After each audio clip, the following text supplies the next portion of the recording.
Hi guys, in this video we're going to talk about why potassium is so important to your body, okay?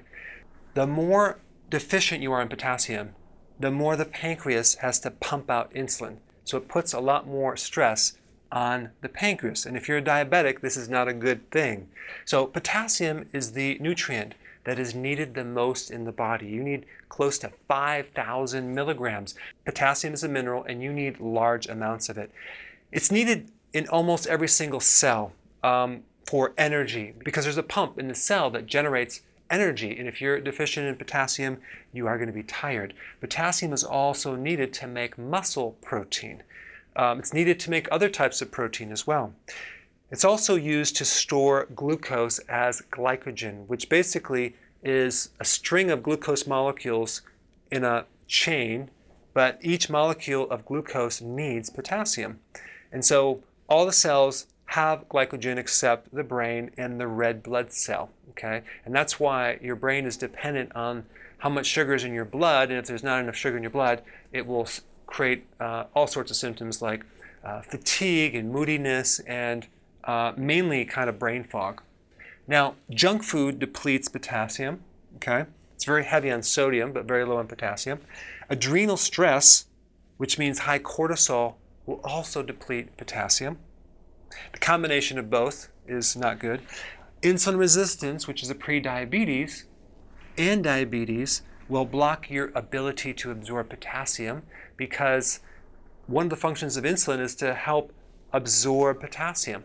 So if you have insulin resistance, you're not going to absorb it. So now the requirement is even higher. But by taking potassium, getting it from the diet, you can decrease the need for insulin and help someone that has diabetes. So if you're insulin resistant or you're diabetic and you're not consuming enough potassium, you're probably not going to overcome the blood sugar situation. Okay, so what's the significance of this? It means that our bodies require a large quantity of vegetable, okay, to be healthy. So if you're a pre-diabetic or a diabetic and you're consuming maybe 1 cup of vegetable per day, that's not going to cut it. And also, if you're taking a supplement that has 99 milligrams of potassium, it's not going to even come close. You would have to consume about, 47 pills a day? So because insulin is involved in so many problems health-wise, to be healthy, you must consume minimally 7 cups to 10 cups of vegetables or salad every single day. Okay, there's just no shortcuts. So now you know what to do, so go ahead and do it. Hey guys, a lot of you already have my book, some of you don't, but this new edition called the New Body Type Guide is an upgrade from my last edition called the 7 Principles of Fat Burning.